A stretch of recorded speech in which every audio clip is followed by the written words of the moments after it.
Okay, hi.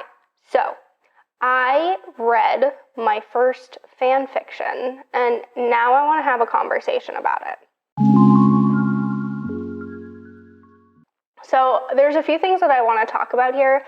I want to talk about my experience of a fan fiction, not reviewing the book, but just kind of talking through like that first experience of doing it.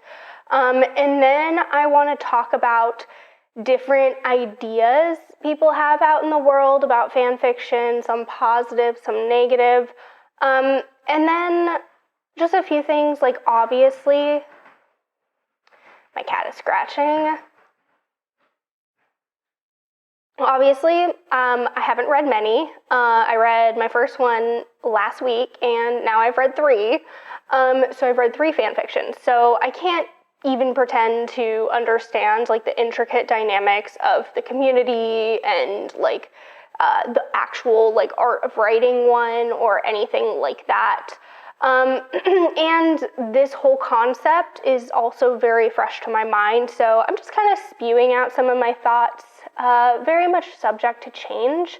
But I wanted to talk about this, number one, because when I read my first fan fiction, I literally devoured it. And so it's been taking up a lot of my mental space, and I have a channel where I talk about books, so I might as well talk about it. And I never see people talk about this. And mind you, for people who are watching this, who watch my channel, we exist in a corner of BookTube where we read a lot of like literature.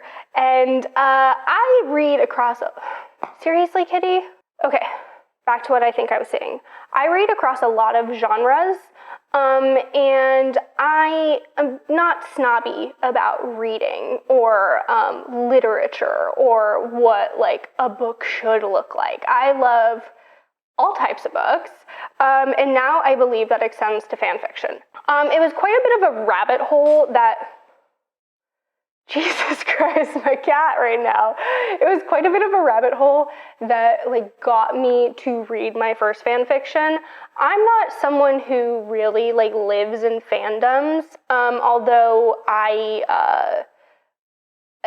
loved Harry Potter growing up. So the first fan fiction I read was a Harry Potter one. But I don't really talk about Harry Potter on my channel. I don't really like a lot of the things that the author has said, and I don't really think that she needs much more advertising. Like, everyone's heard of Harry Potter, so I don't really need to talk about that series. And as like I guess J.K. Rowling started coming out with her opinions, it really turned me off of like rereading, and like it didn't take away the magic completely, but it took away part of it, I guess.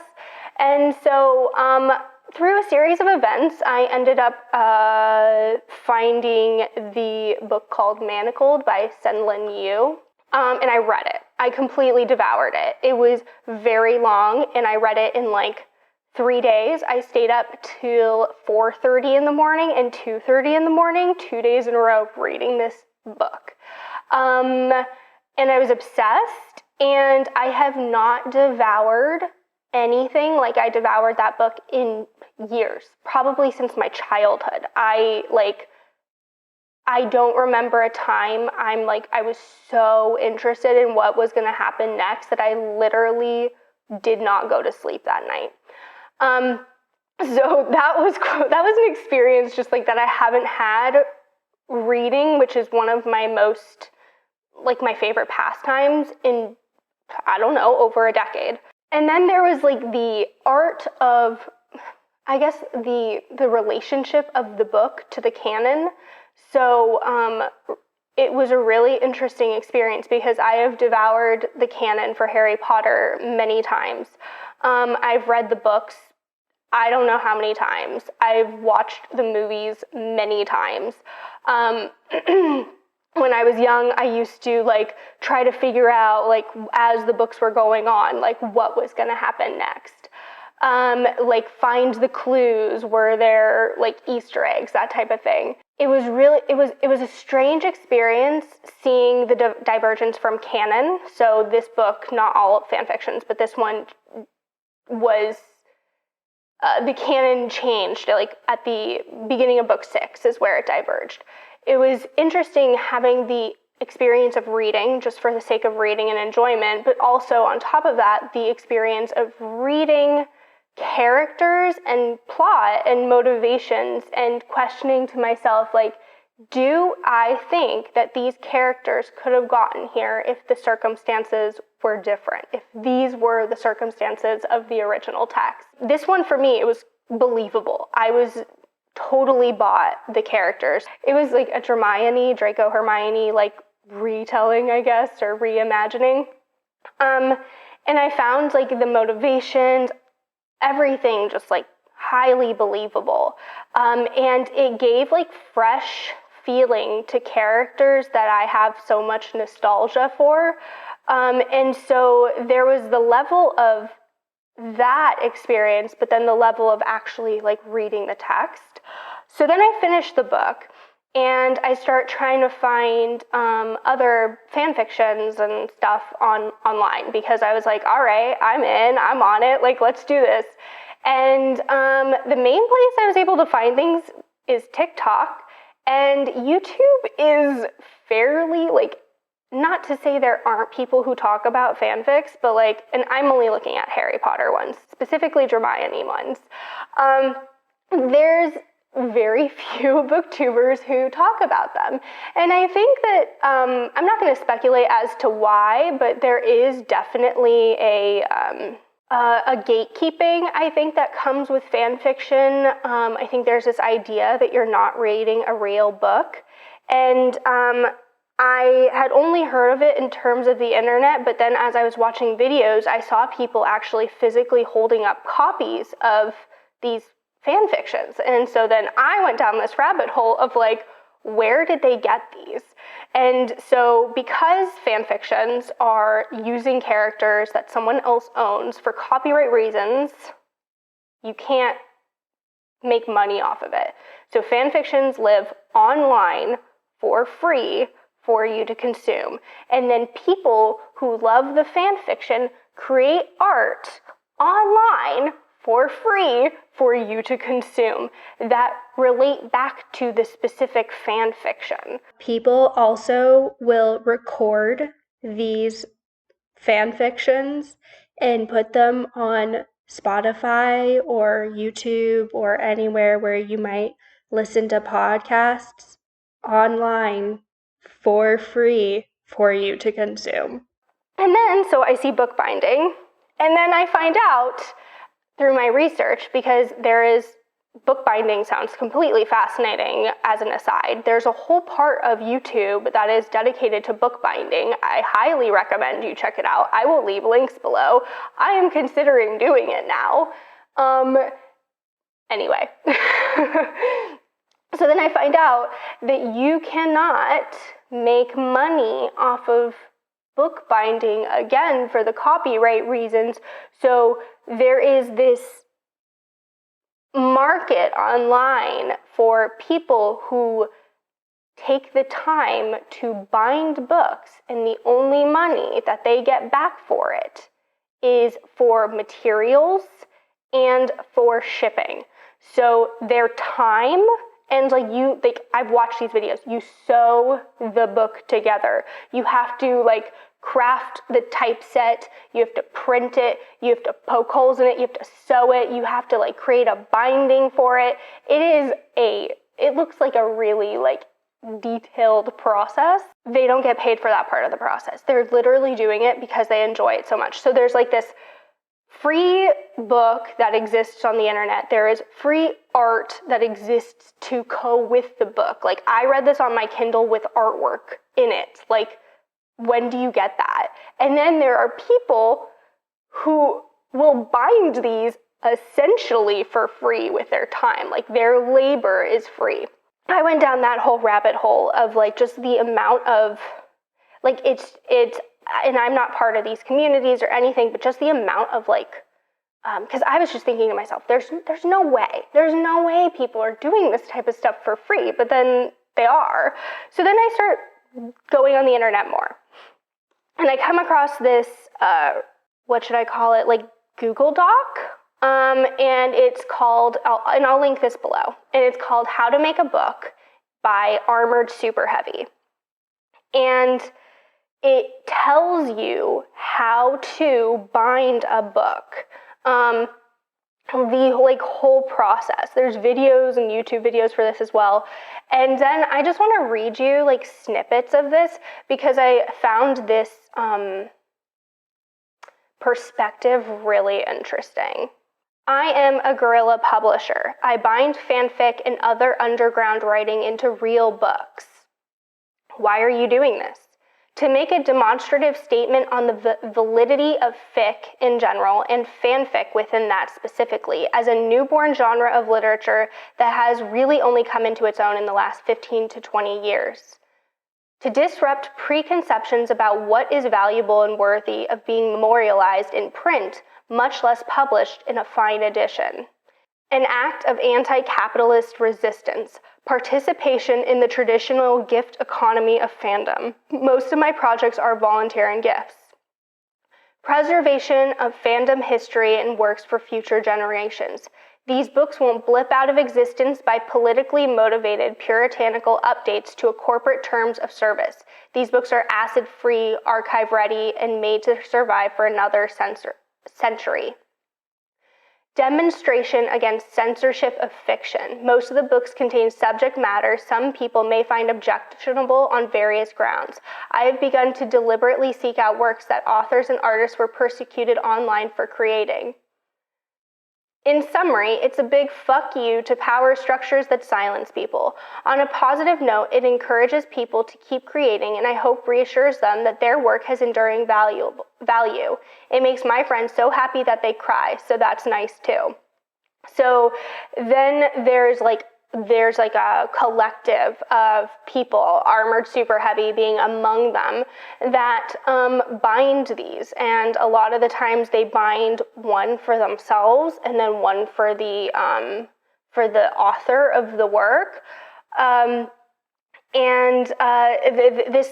There's more to this document, so I would like encourage you to read it. Another thing they talk about is like these major purges that happen online. So like things get purged off of Wattpad and like things get purged off of other sites like that. And so it kind of gets, if it doesn't get re-put out somewhere, it gets lost. And so this is an act of ensuring, in a way, that this doesn't get lost to history, which I thought was a really cool perspective on this. All right, so then there's the other perspective. There's the perspective that fan fiction shouldn't exist. And I wanted to look into that a little bit. So then I end up in an article from this, and I will put this article down below. And it's a rant by an author about fan fiction. And the author caught my eye because I have read one of their trilogies and absolutely loved them. And that is Robin Hobb, who wrote The Realm of the Elderling, and the one I'm talking about is the Farseer trilogy.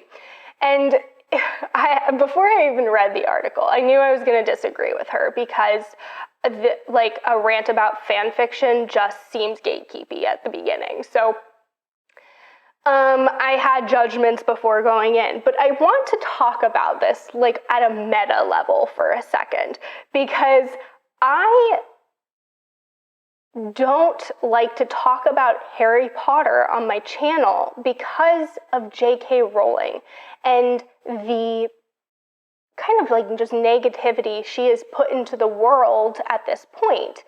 I don't need to talk about it again. I kind of already talked about it at the beginning, but like fanfic for me feels like a way to like reconnect with those ideas from her text, those characters, those plots, but by a different author, by someone else, like getting to enjoy someone else's work in that universe. So what I find interesting is now I'm reading this rant by Robin Hobb, who I didn't really know anything about. I just loved loved the Farseer trilogy. And again, it makes me like knowing the author's ideas, like knowing more about an author, it is like a scary thing for me because it makes me like you less potentially. And here we go. So now because I'm going to keep reading The Realm of the Elderling, I am going to have to block out the fact that I think that she has a crazy take on this. So let's go into the take. I want to talk about her take. So she defines it first. So fan fiction is fiction written by a fan or reader without the consent of the original author, yet using that author's character and world. Now, she wants to talk about without the consent of the author. She says this doesn't include other Star Treks or X-Files or Buffy the Vampire stories because they get consent of the copyright owner. But the copyright owner is not necessarily the author. As an example I can think of, Gilmore Girls. So Gilmore Girls was written and conceived, thought of by Amy Sherman Palladino, I think that's her name. And she wrote on this series for the first, 6 seasons. And then the 7th season, she no longer wrote for it. So she had an idea of what was going to happen with Rory and Lorelai, and we never saw that. So her canon, the true creator's canon, does not exist. It doesn't exist. And so this idea of the consent of the original author feels very capitalistic to me because sometimes the owner is not the author. It has to do with the copyright owner. So that is my first qualm. Then she asks, what the harm? People go, well, what's the harm? And she says, fan fiction is like any other form of identity theft, all right? It injures the name of the party whose identity is stolen. So she is saying that me reading a fan fiction of the Harry Potter universe is injuring J.K. Rowling. So, because it somehow puts J.K. Rowling's name into the fan fiction. Now, I've only read 3, but I've never seen J.K. Rowling's name on any of the fan fictions I've read. I've seen the author's name. Anyway, I should be flattered that readers like my stories enough to want to continue them. And then she goes on to say, that's not flattering, that's insulting. Every fan fiction I've read to date, based on my world or any other worlds, had focused on changing the writer's careful work to suit the foible of the fan writer. Romances are invented, gender identities changed, fetishes indulged, and endings are altered. It is not flattery. To me, it is the fan fiction writer saying, look, the original author really screwed up the story, so I'm going to fix it. Here's how it should have gone. At the extreme low end of the spectrum, fan fiction becomes personal masturbation fantasy in which the fan reader is interacting with the writer's character. That isn't healthy for anyone.